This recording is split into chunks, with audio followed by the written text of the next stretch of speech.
set an example for the rest of the globe instead of just critiquing what's happening in our countries.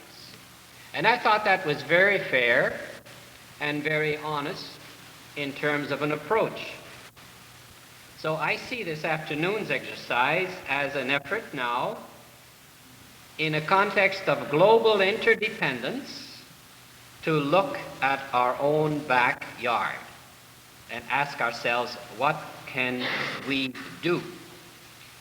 My first affirmation is to remind us that society and its structures result from values and priorities. We have the kind of economic and political and cultural institutions and structures that we have in Canada because the people who came here had certain values and certain priorities and expressed them in the way they organized their life. So it's very important that we set about doing something or changing something in our own country. Recall some of those magnificent examples of this morning. What can and what needs to be done. I was very struck when Gay told us of those statements that had come out of the Philippines. Food and freedom, jobs and justice are the keys to peace. And upon looking at the little flyer that she had cited, I found a further statement on the front page that I want to share. It's from the Peace Manifesto of September 86 in the Philippines, and it reads, "When we wage our struggles as a people, we dream of peace.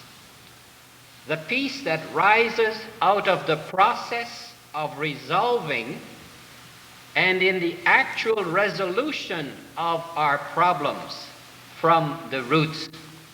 And to me, that's a very fine description of peace. Peace is not a static condition.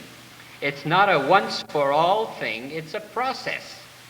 And we achieve peace by the very process of resolving our problems, and it's in the actual resolution of the problems by ourselves that peace is achieved. In other words, it's a living, dynamic thing. And that's how we become peace builders. When Lois recalled some of those songs for the unsung, Rajendra's poems, the same thing struck me.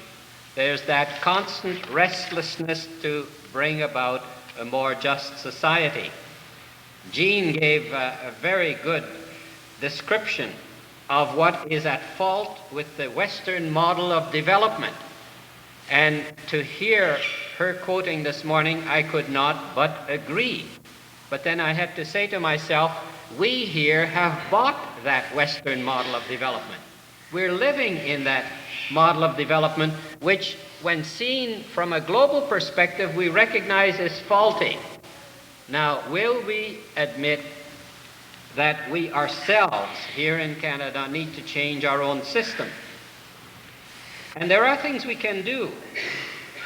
And certainly when Angelina gave us those examples of how these abandoned widows had their lives changed simply because they were given something creative to do, I said to myself, well, there are perfect examples of what you and I can do. Now, what's the problem? Well, very briefly, the problem is that our Canadian economic system is morally unacceptable because it has built-in flaws, systemic distortions that are not superficial expressions, that are built right into the system itself. The Canadian bishops spoke of this 4 years ago, and they summed it up this way. They said, capital and technology, which are really meant to be instruments for the well-being of human beings, have become an end in themselves. Human beings are being exploited for the maximization of profit, for the development of power, for the advance of technology. In other words, human beings are not allowed to be the agents of their own destiny, responsible subjects of their own history. They are being used as pawns, they're being turned into objects, they're being manipulated. And we don't have time in this short presentation to go into the detail. We said to rebuild this economy, we have to restore a couple of active principles.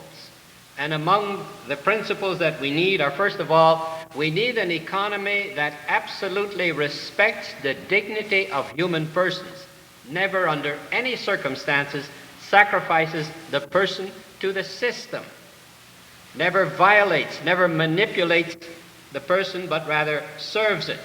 You may recall that Lois, yesterday I think it was, recalled the origin of the word economy in the Greek oikonomia, which really means the same as the insights that you have in the Bible, in the book of Genesis, the concept of stewardship.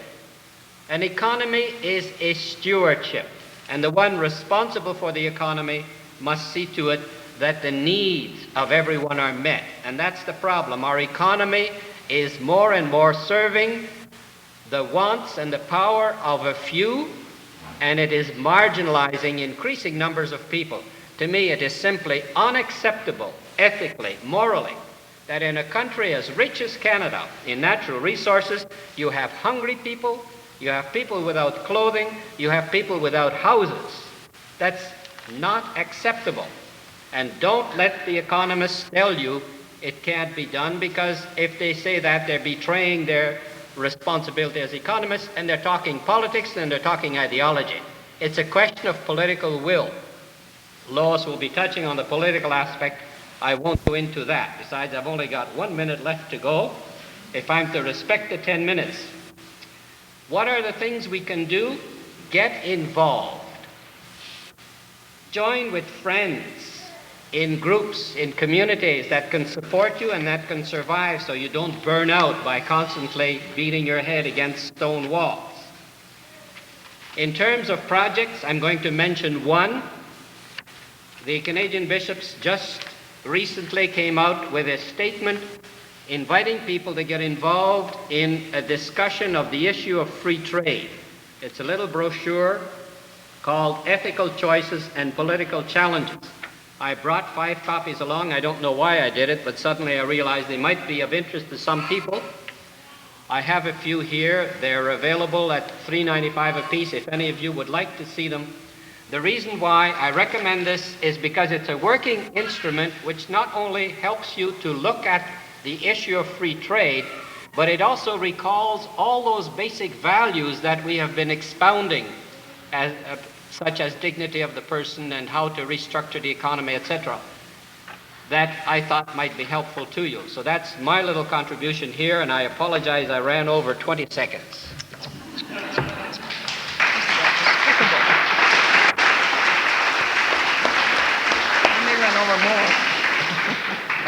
Thanks for running, Remi. That was great. Lois will speak on the political aspects of the theme, human needs and social justice. Well, I don't know whether I will, but I'll speak anyway. Minus 20 seconds. Minus 20 seconds. There's a great deal of resistance to the rather bold social teaching of the contemporary church at a congregational level, as you all know, because when you return, you will experience this first thing. I think that the social teaching results from the dialogue which has gone on recently between church leaders, aware people in congregations, third world, and minorities in Canada, but so many have not been in that dialogue, and it's all news to them. And they don't know what's going on, because the church used to bless everything in our society and in our culture, and it's become now a different kind of social teaching. And I think that part of the reason that the social teaching has changed and that those who've not been part of that dialogue feel excluded is that the church is now listening much more to the victims of our society than we did previously. And this is somewhat new. Some of the reactions are not too helpful in my view. There is the guilt syndrome, which just leads to paralysis, I think. There is sometimes a heavy moralizing. If everybody were only, if we were only all people of goodwill, it would be a lot better. That won't change anything. So what I want to talk about today is not only, well, I'm not going to even talk about the need for change of values and change of heart, but the need for structural change in the society. I guess the analogy is that no matter how good you were to slaves, so long as the institution of slavery existed, it was not in consonant with the gospel. So certainly in my travels in the third world, I'm always told the same as Remi, our work is here. Listen to the victims both in other countries and in your own country, and get at your own work. Look at the root causes. The first thing to do is do some hard social analysis to really determine what needs to be done. You know, the whole development theory has changed over the last decade or so, and it started with the analysis that said people are hungry, therefore if they're hungry, give them a fish. You know that one, give them a fish and that'll feed them. Then it moved beyond and said, well, but that's not good enough. Maybe we should, if people are hungry, what they need is self-help, so help them cut a fishing rod and they can catch their own fish. Then it moved beyond that to say, but the third thing is when they catch the fish, they can't eat it because it's got mercury poisoning. So we're going to have to do something about the rivers. And then to go beyond that, they wanted to dam the upstream pollution. And then the fourth analysis was, but even if they get the fish, they don't want the fish. They're in a market economy and they need to trade with, they need to get into trade and market their fish. So we need to help them find markets. So depending on your analysis, I'm saying, will depend then on where your priorities are and what you're going to spend your life doing. And if you stick with, if a person's hungry, then give them a fish and that'll feed them, then that, in some ways, I think is a charity model and not really consonant with what we're needing to be doing. So there is this hard social analysis which needs to go to the root of what's happening, and that will continue to change. There is then our biblical and theological homework that we need to do because our churches are full of biblical illiterates. Not in the sense, I don't mean literacy in the sense of being able to quote chapter and verse, but understanding the whole history of who we are as a people and who we're called to be and what we're called to do, and that needs to be done. And there is a great deal of help available from two-thirds world who are coming to biblical interpretation with quite fresh eyes and out of their context. Then there is the whole political action that needs to take place with a small p. And I'd like to illustrate this before I make my final point. Last October in Toronto, there was a national conference on hunger, and I was asked to speak about it, and I'd just like to repeat some of the things I said there, because I think the analysis, you see, of why there is hunger in Canada will help us understand then where our strategies need to be developed and what we need to be doing. There are some who would make various assumptions about hunger in Canada that I think are all false, but because they assume this is true, then their action will be linked to this. One is that poverty and hunger in Canada is obviously the fault of the individual, has nothing to do with the failure of the market system. And so they berate individuals either for being lazy or, if they were smart like I was, then they wouldn't be hungry. There are those who say that poverty and hunger is inevitable because the capitalist system depends on a pool of unemployed people, all of which is true, and so they will just lie down because that's not going to change, so that you can't do anything about it, and I'm going skiing. Or there are those who say poverty and hunger doesn't exist in Canada, it's somewhere else. Nobody in Canada is hungry, and they deny the reality of what's happening. Or there are those who say, well, we the affluent can develop the strategies for the poor and then we can mobilize them and get them going, because they really need a little push. I think all of those assumptions are questionable and false. To push the analysis on, as you know, across the country, we have had the development of food banks to really bridge the gap, in my view, and they're really a secondary welfare system to represent or to pick up where public policy has failed. And I think they represent a regression in social policy. Our Minister of Health and Welfare, Jake Epp, said, well, the churches have been doing this for years. So keep doing it, folks. Not a very good analysis.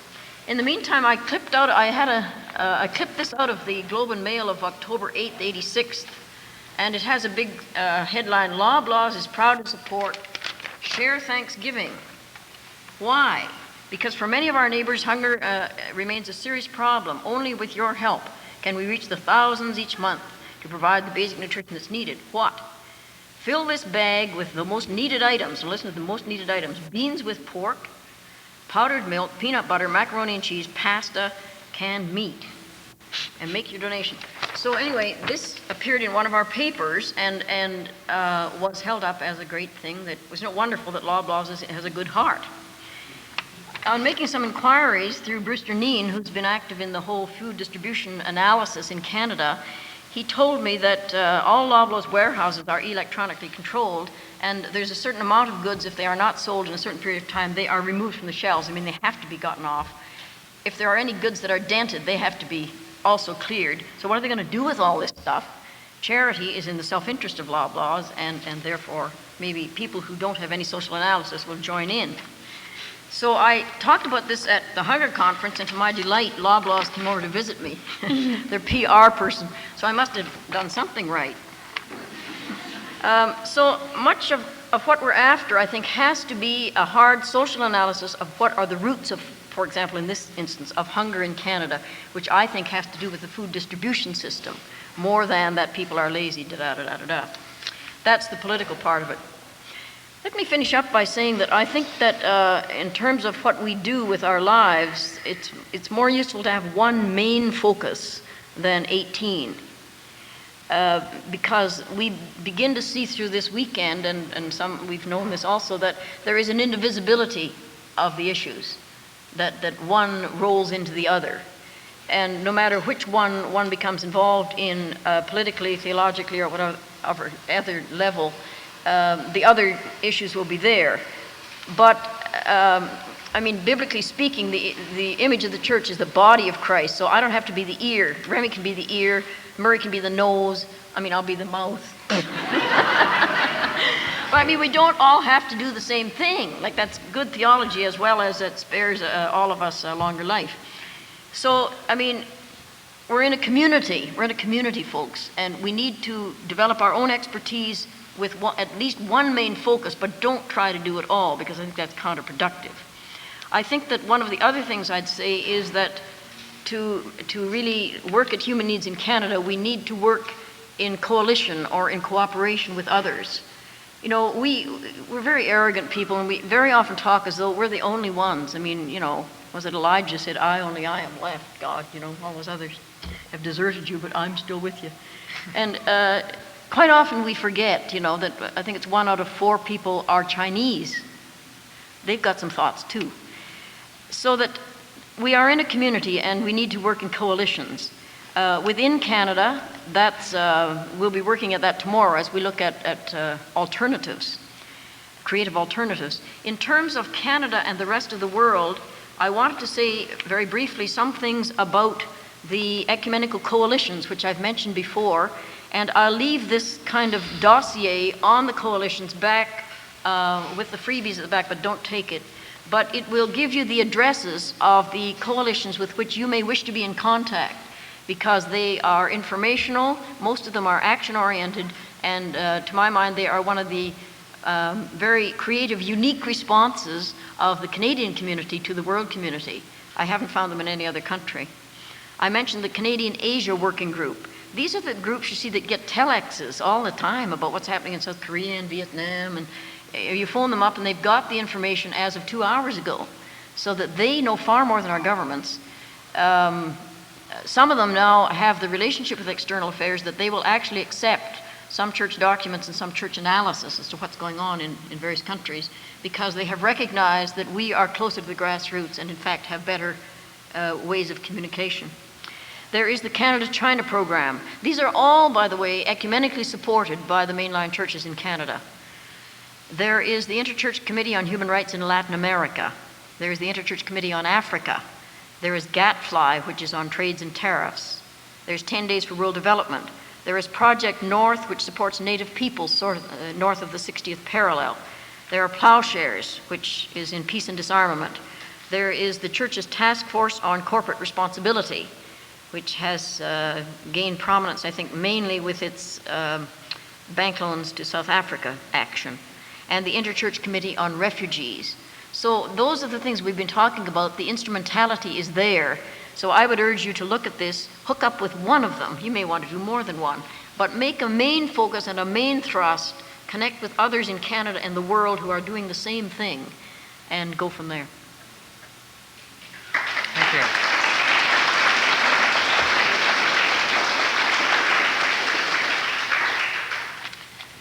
Our third speaker is Bruce Laurie, who is a teacher, representative of the Catholic community in Nelson, has taught in the Red Earth community in Saskatchewan and also on Vancouver Island. Bruce. Thank you.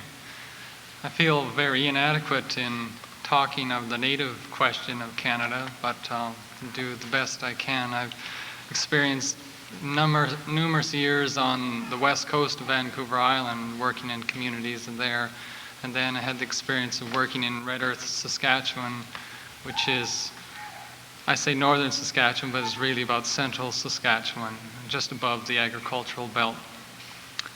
The Native people, if we look back in their history, we know some of the things that the government and the people have done to help them and assist them along the way. And after listening to a lot of the things in the conference this weekend, we're doing some of the same things to other areas of the world. We're pouring money or food into an area, and the people there not knowing what to do with it or not having the infrastructure to figure out what to do with it. And we're doing exactly the same thing in other areas of the world, what we did to the native people here. And I hear again and again the people saying, well, let's ask the people exactly what they want and how they want to improve their lot in life. And let's ask them first before we jump in and try and solve their problems for us. And this is similar to what we have done with the native people in Canada. We've jumped in and said, oh, we're going to take you away and educate you somewhere else. Or we're going to give you this amount of money and you stay in this little piece of land here or there. We've done this to these people.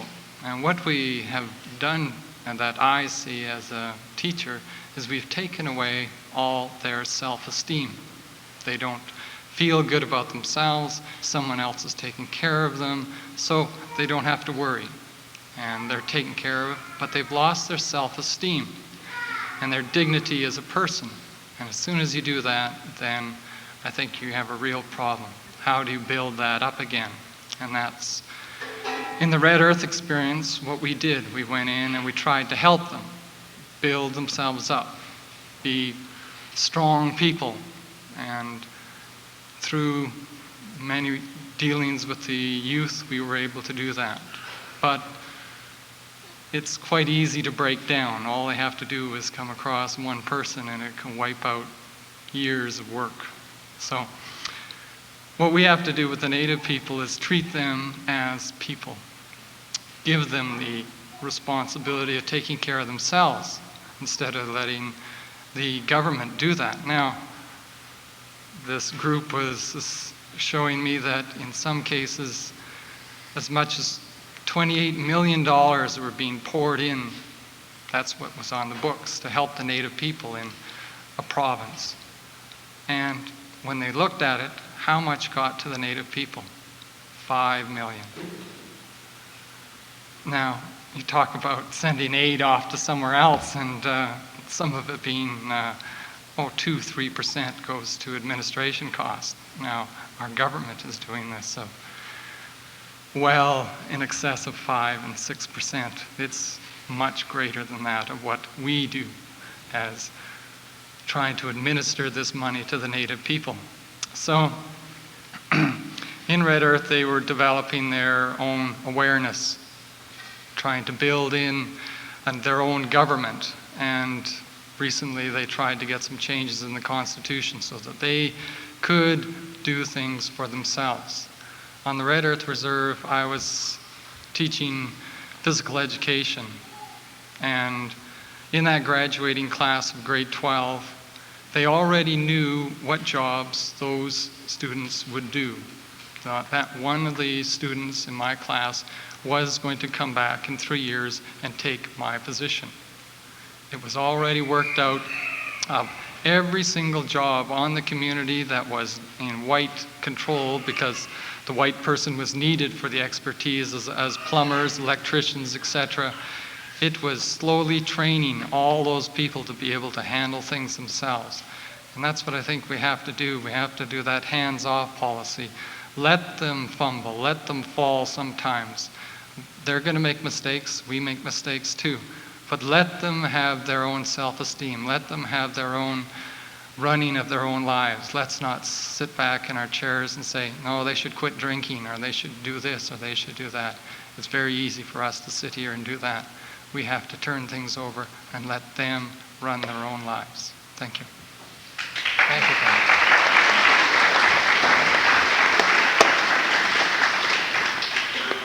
Finally, Premika Ratnam, as you know, is a filmmaker and will speak on cultural aspects of the theme. First, I sometimes think that I'm talking to a very special audience, that is the people of Nelson who are already very politically active and alive, and so I sort of feel I'm talking to the committed, and I'm going to be saying things that you already know in one way or another. I wanted to talk about the media. Actually, that was the major focus of what I wanted to say, that we somehow have underestimated the contribution, the responsibility, and the influence of the media. We are very much a society that is manipulated by the media and manipulated by peer pressure. And when we're talking about human needs and social justice, I think that we haven't used the media to our advantage sufficiently. We have always been dictated to by the media. There was a study done by the Toronto Star in January of 1985, which said that the two main fears that Canadians have is that, this was a study on minorities, is that there's the fear of jobs and there's the fear of other people who are different from themselves. And I think that that sums up a major portion of what I perceive as the main fears of people in Canada and probably in many other countries. And how do we deal with this fear of other people? How do we deal with it in Canada? I mean, not just looking at problems from a global perspective. I think that we just have to make attempts to make ourselves more visible and our thoughts and ideas a lot more visible in the media to let people know. We've been attending, is the microphone still working? Yeah. We've been attending workshops this past week on how South Africa has been destabilizing its neighbors, and we've been hearing about a lot of other pieces of information that are not covered in the media. Another thing is, things like we've already been sold out to the United States, and there's always, when I first arrived to Canada, I think the first year, almost every evening that I went out, people would be discussing how Canadians are different from the United States and how we're not supporting our Canadian industry, our film industry, our theater industry, our writers, all the people in the arts. And I think that there are some lessons that can be learned from a movement called the Non-Aligned Movement. And there are India and Zimbabwe and a lot of other countries are very active in this movement, which believes in not being aligned to any one country, either to the United States or to the Soviet Union. And that helps you control, that prevents you from being manipulated to that extent by any one country. If you're buying arms, buy them from 5 countries. If you're buying rice, buy them from 5 countries or whatever. And I think that that probably is an alternative that Canada should think of, both from an economic sphere and also from a cultural sphere. That I think somewhere around 70% of the trade is done with the United States by Canada. And if Canada was to export and to import goods from other countries, from the third world, who would greatly benefit from the trade of Canada, Canada too would be less manipulated by the United States. Most of the film theaters are run by American-owned companies. I mean, I don't have to say how much the United States has sort of moved into Canada. You have your West Kootenay power system that has been overtaken. And another point, I feel that we should make our thoughts public and let it be known.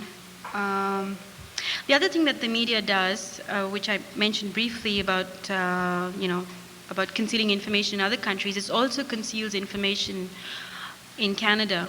And so we don't get to know sufficiently what are our problems. Currently, I'm doing some research on a film on non-white women, and I mentioned this example in an earlier workshop, but I thought I'd mention it here again. Is a woman from South Africa who is a nurse. She took part in the Soweto uprising, and she was healing, treating people who had been hurt. Well, the South African government had said that they didn't want to treat the black people who had taken part in the uprising, but the doctors, both the whites and the blacks, got together to treat the patients who had been, who were wounded. And while they were doing this, the South African police arrived in their hospitals and in their, they just set up hospitals and schoolrooms and things like that to take out their bullets, so that there wasn't positive evidence of the shootout. But she had to leave South Africa. She went and trained further in the United Kingdom, and she worked for 5 or 6 years there, received a Best Nurse of the Year award by the Queen, and then came to Canada in search of better opportunities. And she thought that Canada was a more friendly country than the United Kingdom. She's working in a small town in Ontario, and she was working fine for about 5 or 6 years until she got a new boss who saw her as the only black nurse in the hospital and said that she should not have direct contact with any of the patients there. And so while she is perfectly qualified and there has been nothing wrong with her work, she is now packing boxes, answering telephone calls, and cleaning the floor, linen duties. And she has been now fighting this for about 7 years. She took it up with the Canadian Human Rights Commission, and they have not been able to do anything for her. There are several other cases like that. This happens to be a hospital. There are cases in the Canadian government, similar cases, not all of them necessarily cases dealing with minority issues. They may be other issues of non-white people that are not being addressed. The Canadian Human Rights Commission, which is supposed to be addressing a lot of these kinds of issues, is not really able to deal with a lot of them. For example, they prevent issues like racism, issues like discrimination that cannot have a monetary value put on it in an immediate form. You cannot take it to court. There's no tort law. If you somebody discriminates against you like they have against this woman, Jose. If you were to steal $10, if you were to be driving drunk, you could be jailed. But if you were to deprive a person of a job, it's all right, and it's up to that individual person to do it. The Human Rights Commission in British Columbia, my information was about 3 months ago, and I doubt if it's changed, has been disbanded, but no alternative system has been put in its place. Now, this is the Provincial Human Rights Commission as opposed to the Canadian Human Rights Commission, and there's the Ontario Human Rights Commission. I mean, there are two sets, and the Canadian Human Rights Commission is still there. It was based on the colonial structure, which is really designed for the employer and not for the employee, not for the victim. This is my personal opinion. A lot of the information that is, the entire case that the employee will make against the employer is available to the employer, but the information that the employer presents is not available to the employee. So there isn't a free flow of information. I think we have to make the media more responsible, and the only way we can do it is to take a more active part in it. The other area that I wanted to just end on is on education. I think that, in terms of looking at long-term strategies, we have to focus and spend a lot more time designing our education system and not letting whatever the forces that decide what should be taught, we should take a much greater active and a more active part in that. Thank you.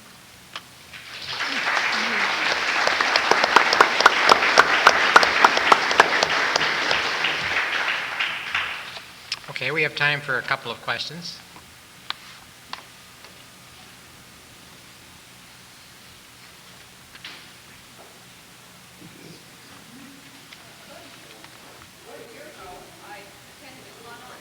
It's not on. About a year ago, I attended a conference at which our ambassador for disarmament, Doug Roach, was present, and he pleaded with us as Canadians to make it clear to our government, especially our Minister and Department of External Affairs, the links between disarmament and development. I noticed that not much has been said this afternoon about this and about Canada's role in the global war economy. And I'm wondering if perhaps some of our panelists would like to address this issue, how Canada is involved in the global war economy and how this is affecting development in Canada. About you as a panelist. I give way to Murray as a panelist. He can be me. I think he has the information. Well, I guess it depends what aspect, and what aspect of it were you thinking of specifically? In trade or?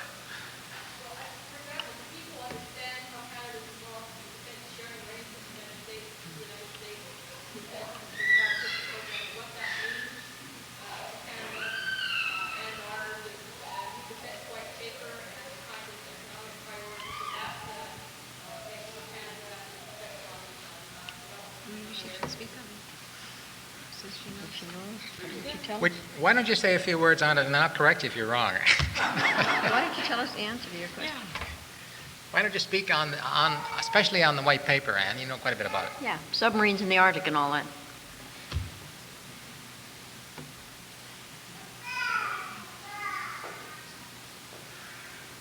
Well, I only know what I've read in the papers, but we've had some pretty good articles in the Globe and Mail by people like Major General Leonard Johnson of Generals for Peace and Disarmament, and he says that the white paper on defense does not address the problems. It's simply, I've forgotten exactly how he puts it, but it's simply a carryover of Cold War thinking and the idea of security through increased numbers of weapons. Project Plowshare's Bill Robinson had a good letter in the Globe and Mail recently pointing out that the facts, the so-called military facts of the white paper, are a distortion even of Pentagon facts. Even the military facts of the Pentagon supplies are not as extreme as the ones that our Department of National Defense uses to try and justify this Cold War thinking that it espouses in the white paper. The source that the government uses is the International Institute for Strategic Studies. That's right. But there's nothing in any of the publications that Plowshares confines, nothing in any of the Institute's publications that seems to substantiate the kind of figures that the government uses in this white paper on defense. One example of the Cold War thinking is that, for example, in our previous white paper in 1971, we were told that the greatest threat to Canada is the danger of nuclear war between the United States and the Soviet Union, which is true. This accidental nuclear war danger is increasing, so that our scientists and retired military people are saying that it's likely to happen within the next 15 years or so, that by the year 2000 there's a good chance there'll be an accidental nuclear war through miscalculation. But now our government is trying to tell us that the main risk to Canada is the risk of a nuclear attack on North America by the Soviet Union. where at the same time our Minister of External Affairs, Joe Clark, tells us that we want to trade with the Soviet Union, and the Soviet Union wants to trade with the rest of the world. He's not taking into, it's kind of a mental compartmentalization type of thinking that you can't have, it just doesn't make sense. If the Soviet Union needs to trade with the rest of the world, what interest would they have in destroying the whole of North America through a nuclear attack? I mean, it's just nonsense. The whole white paper on defense is something I think that Canadians should be addressing. We should be opposing it. We should know what's in it, and you can get a copy, by the way, just by writing to your member of parliament. You don't have to pay for it, and he'll send you one probably quite gladly. But it's something that we should be thinking about and opposing, I believe. Good. Thanks very much, Anne.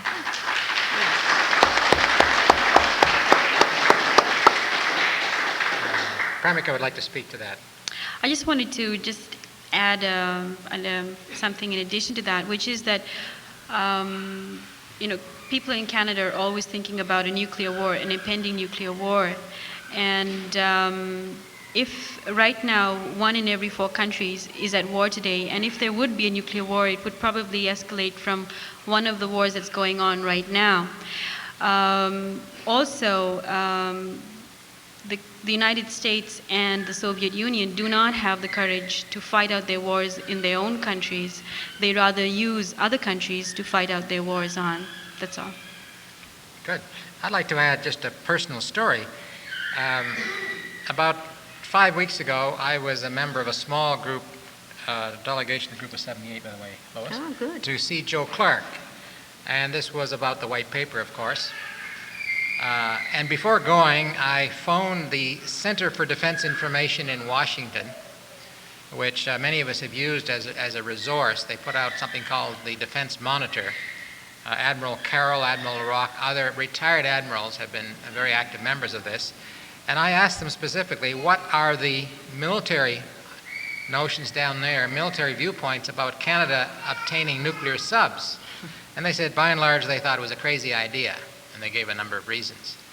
The particular aspect of it that I was interested in had consisted of a study done about in 1980 I think it was, in which it was demonstrated by the Center for Defense Information that the high-level radioactive wastes which have resulted from the production of nuclear warheads and naval nuclear technology, that is the reactors which are used in these subs, if put in one place, this material has not been satisfactorily stored, would form a cube approximately twice the height of Mount Everest.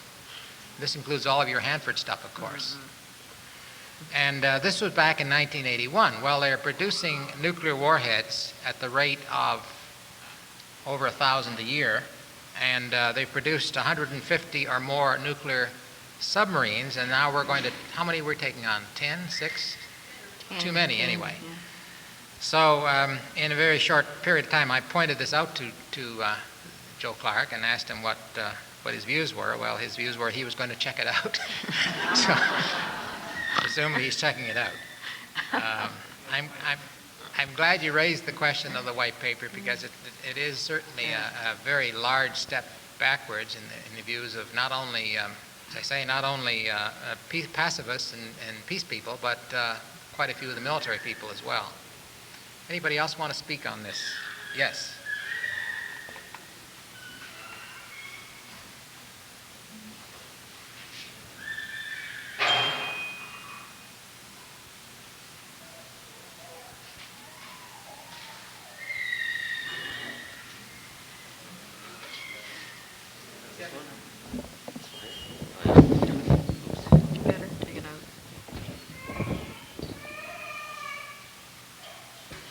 I was just wondering on the subject of food banks and that, would you think that maybe it's a better idea for the extensive development of local urban community gardens within cities to replace this need within the cities for to buy food from, say, large markets from the market system, and maybe develop canning centers or local community-based food processing centers to take over the function of food banks, or to help at least sort of remedy or supplement the whole system of food banks and get away from that dependency. Yeah, I would think anything along that line which promotes and supports self-reliance is to be encouraged. It's a larger issue, but as you say, that certainly is a much better even stopgap thing than the dole-out dependency model. Yeah. Well, first of all, I think there are some victims here. I mean, I think there are some victims of our society present. I don't want you to all stand up if you feel yourself to be one. But I think we've covered such a wide scope of things that many of us, in fact, are able to speak because we feel victimized and are victimized. In terms of the youth, I guess I disagree with you in terms of the argument we got to get them into the church because they are the future of the institution. I don't see my role as a Christian as preserving the institution into the future. I see my role as attempting to be obedient to what the mandate of the gospel is in the present time. And the other question of institutional survival is another question altogether. I mean, I can't address the issue of why young people aren't here. Maybe somebody locally can. I didn't quite get your point about the middle class running the church and the feminists and the UCW. Are you saying the UCW are feminists?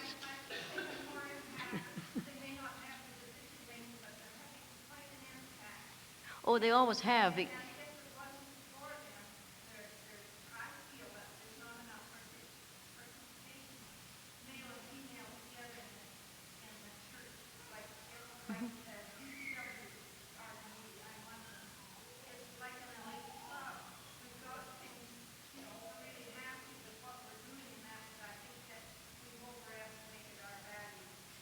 Well, I think that one of the things I'd like to say about certainly the Protestant churches and most churches is that the programs have been organized along gender principles, which has been divisive.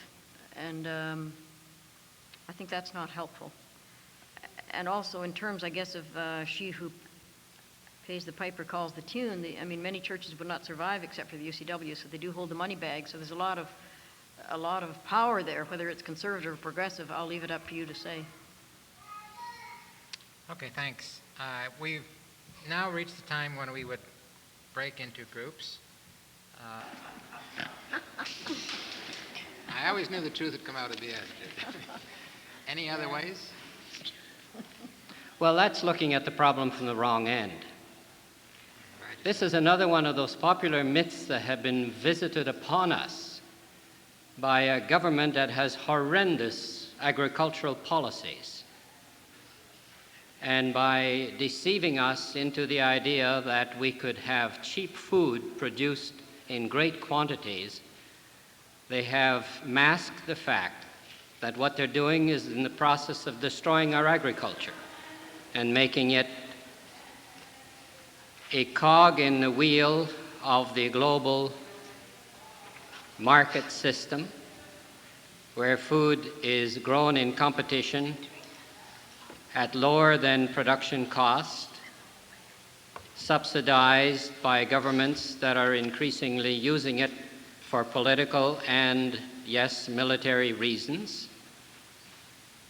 The Assistant Secretary General, I think, for Agriculture, or Secretary of the Department of Agriculture in the United States was on the record some time ago, on the congressional record, I understand, saying that they would not hesitate to use food as a weapon. What's actually happening now is that farmers who want to survive are forced to produce food at less than production cost. The prices they are getting, as we call the farm gate price, is lower than production. But the leaders of our agricultural policy, federal and provincial, I fault them all, have bought this idea that bigger is better, have turned the farming, the agricultural scene into agribusiness, where only the powerful and the rich survive, have bought the line from the oil industry that you have to put a lot of artificial fertilizer into the ground. They're in the process of degrading our soil. They bought the idea that you have to buy huge farm implements, and they are compacting the soil. What's happening, we're in the process of turning our agricultural land into a desert, Meanwhile, we send team of specialists to the Sahel to tell them how to fix their problems. We're doing the same thing right here at home. Our agricultural policy has to be turned around. Farmers who produce food have a right to receive a decent return for their labor. The solution to this problem is to give people in Canada jobs at reasonable wages so they can afford the food, not to starve the farmers.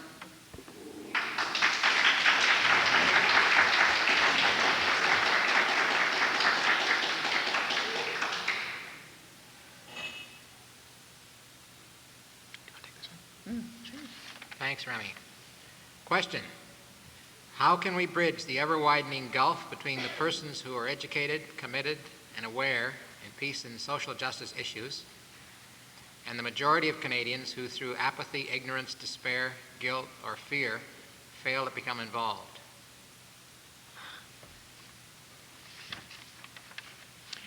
First, I would say don't assume that you are presumably in the first group. And that if you are, that you have nothing to learn from those who are in apathy, ignorance, despair, guilt, fear. I mean that seriously. In the last year, I have had 3 female friends who have been the victims of abuse, physical abuse by their mates. And they were all well-educated, committed, aware in peace and social justice issues.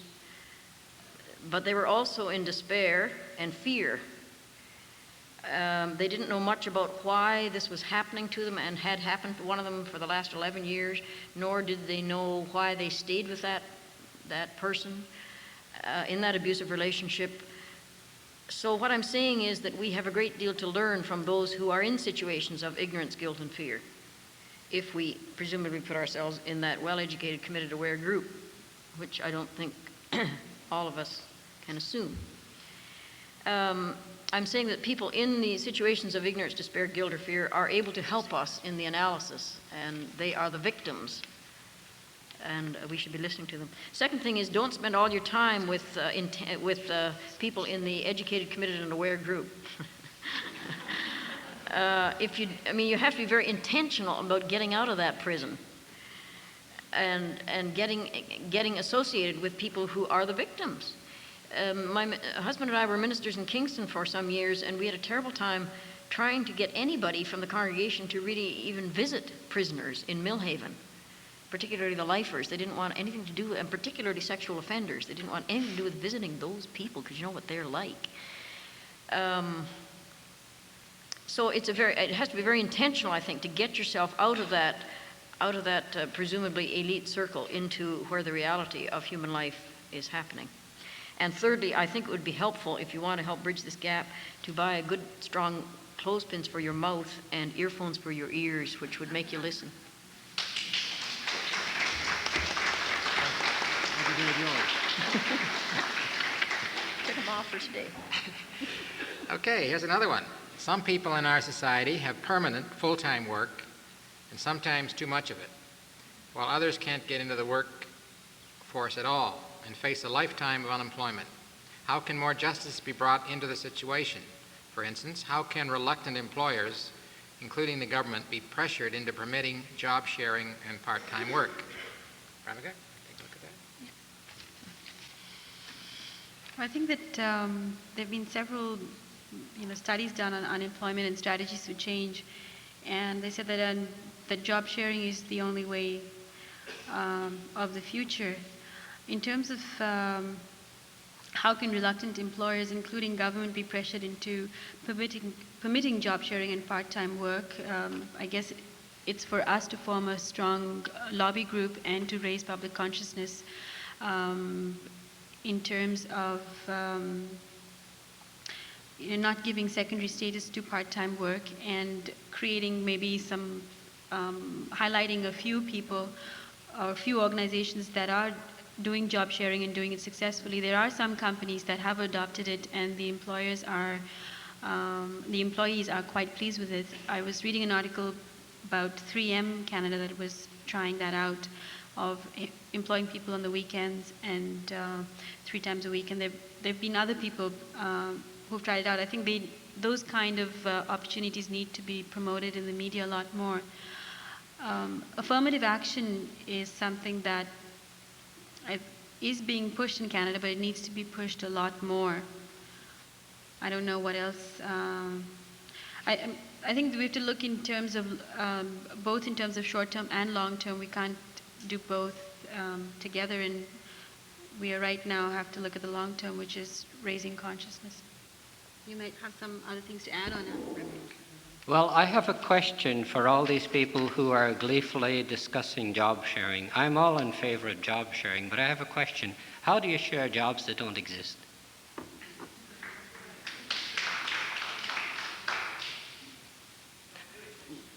Jobs do exist. It's a question of, if there are a decreasing number of jobs, in a factory or whatever, rather than hiring a person at $100,000 a year to work 40 hours and then pay him overtime, hire him for 2 days in the week and hire other people so that the same money can be split.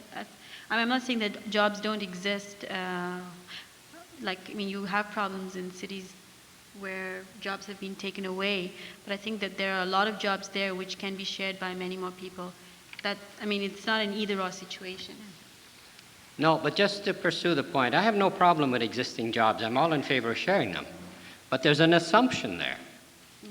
And that assumption flies in the face of evidence. That's yesterday's problem, job sharing, in the sense that tomorrow the jobs won't be there. Because the robotic revolution that's going on right now, the high-tech development, is deliberately oriented to take away jobs.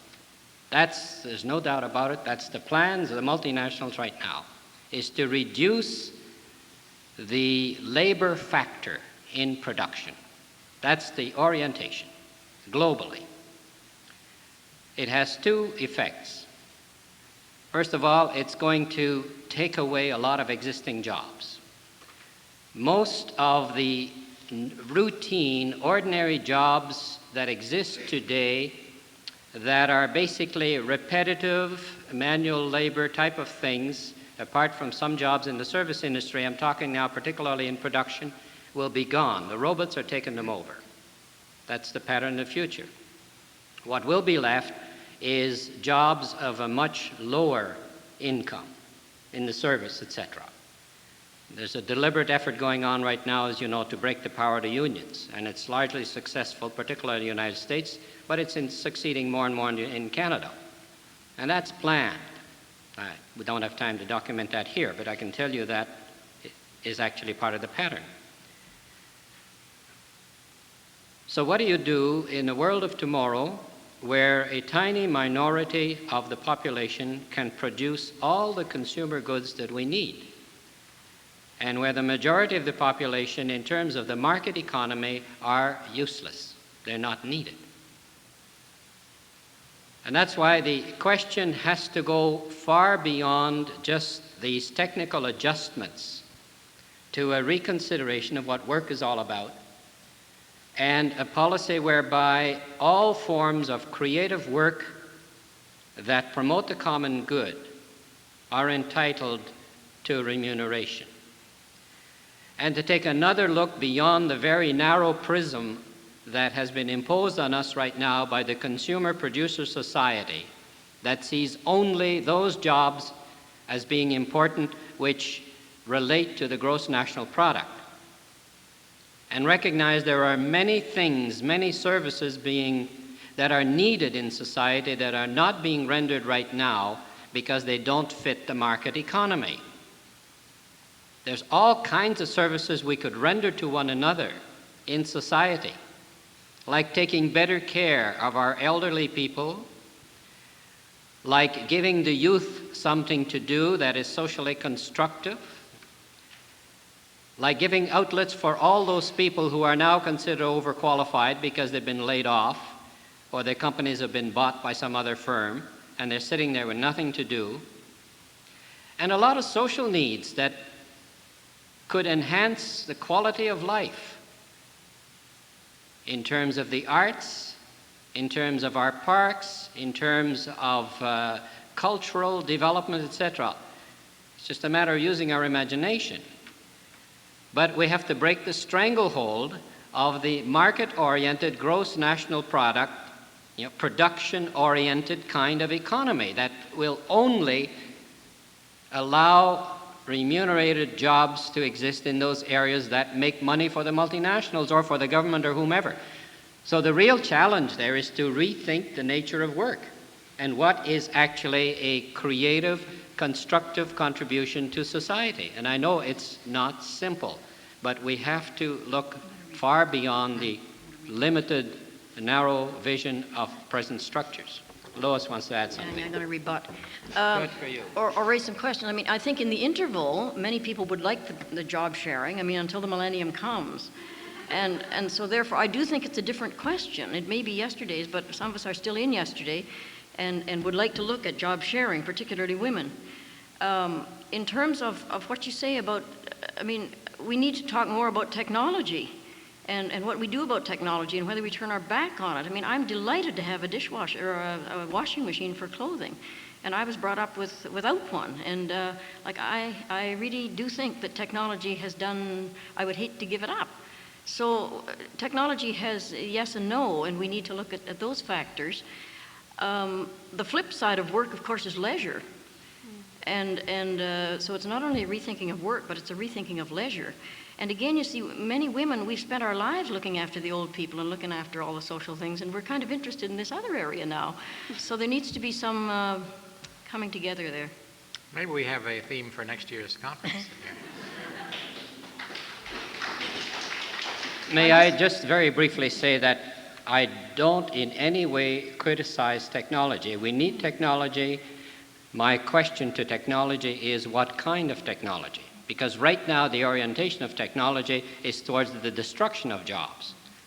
Technology could allow us to do an awful lot of things that would be very helpful to society. Just start with one example, for instance, what technology allows handicapped people to do today. But how many handicapped people can afford the technology that could allow them to do all these things? Take the field of medicine. Technology has done fantastic things in the field of medicine. I'm all in favor of improving medicine. But the present orientation of technology in the field of medicine is towards more and more specialized and more costly things, medical interventions that only the rich can afford. Whereas technology could be used for a lot of very simple medical assistance to the population at large, if it was only oriented in that direction. And the fight over the generic drugs is only one side of that huge issue. What's happening right now is that the poor are being forced to pay high costs of drugs simply to allow multinationals to make more money, not to make medication more available to the poor. So I'm not against technology. It's the orientation of technology. Well, I will be glad to return next year when this is on the agenda. You want to add to that? Yeah. Just wanted to make a very, very... I refuse to sign it. wanted to make a very small addition, which was that, we have till now allowed the multinationals to control our lives, both in Canada and in the rest of the world. And I think the small-scale sector and the medium sector has been totally undervalued and forgotten.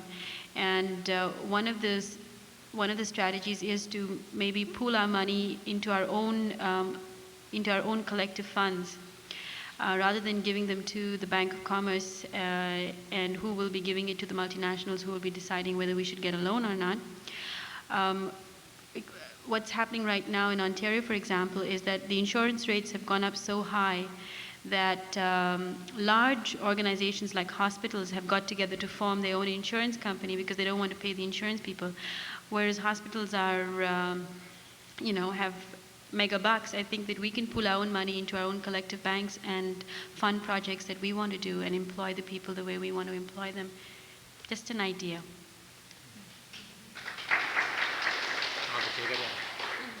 I'd just like to pay reference to a statement by N. Thayer, who gave me a 2-page comment, a good one, but it's too long for me to read. But in effect, he is saying that the full-time job of 40 hours a week, 50 weeks a year, it ending abruptly at age 65, is now obsolete, and gives a good reasoned position, which ends: the unemployment problem can be solved, but we must change people's ways of thinking first. So again, this is reflecting considerable concern on the part of our group about this whole issue area.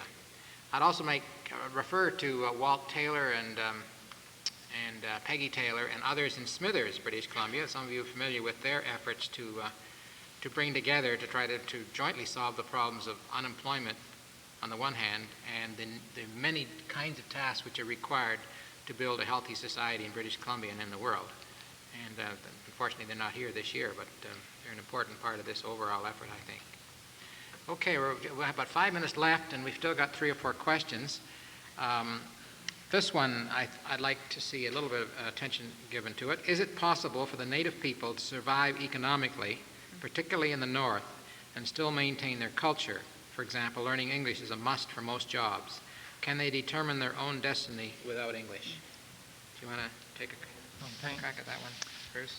In regards to development of the English language, I don't think it will drastically affect their culture. If you want to take a look at Japan, for example, all their business is done in English. I don't think it has drastically affected their culture to that extent that it is lost.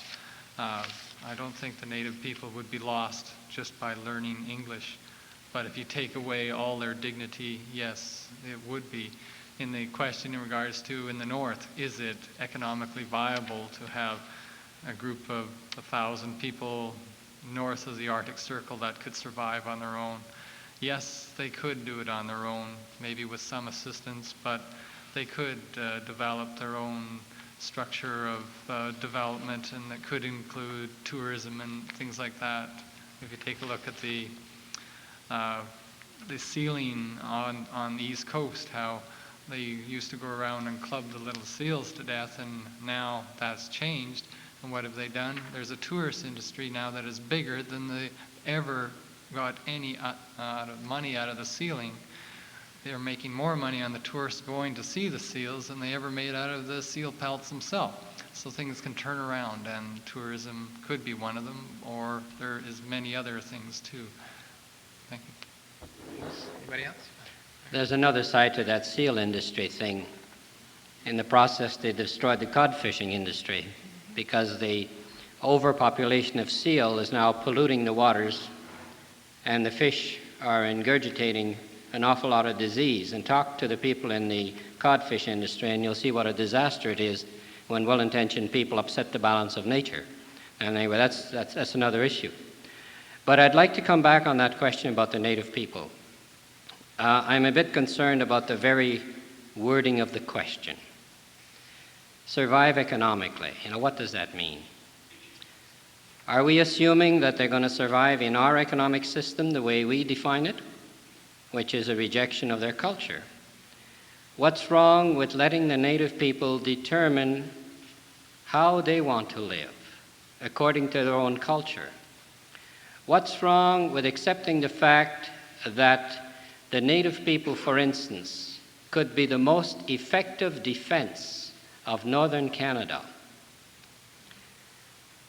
Those polar icebreakers and all those high-tech installations up in the north that really can't survive except under very artificial conditions with unbelievable expenditure could effectively be replaced, much more effectively, by a relatively small investment in a security force that would be entrusted to the native peoples. They know how to survive. The native people stand there and laugh at the expense of American and Canadian machinery that breaks down under those conditions of the North. Our modern war machinery is totally, hopelessly lost in the North under conditions of 50 and 60 below zero. The native people have lived in that for thousands of years. But no, we push the native people aside We won't even give them decent living conditions. But I'd just like you to think about that. The totally misguided Canadian policy in the North that is ignoring the fact that we have up there the most loyal Canadian people who alone know how to live in those northern climes and who could very effectively be the best security we've possibly got instead of our machinery and our expensive subs that'll go nowhere and all that capital-intensive war effort that is money down the drain. It's just something to think about. Okay, one more question. Final question on food before we go to the banquet. What exactly is wrong with the food distribution system in Canada? And how do you think the present system should be changed? In 25 words or less. Yeah. 25 words. Agriculture has been turned into agribusiness. And in the process, the basic laws of biology that govern nature have been violated. Our agricultural policymakers need some basic lessons in biology, and they have to give back to those farming people whose native natural call it is to raise food, generally described as the family farm, which is far more efficient and biologically far more sound than the monoculture kind of exploitation which is going on right now. So you need to turn our federal and provincial agricultural policies right around and give them back to the farmers. I mean, this question is the subject of another conference, you understand? Seriously, it is. But I think that the situation is really intensified by the fact that particularly, well, food goes to those who can buy it, and people who haven't got an income support that is adequate, meaning many on welfare, for example, have to spend in some of the major cities up to 60% on housing. I mean, most of the money goes to get a roof over their head, and that leaves very little for food.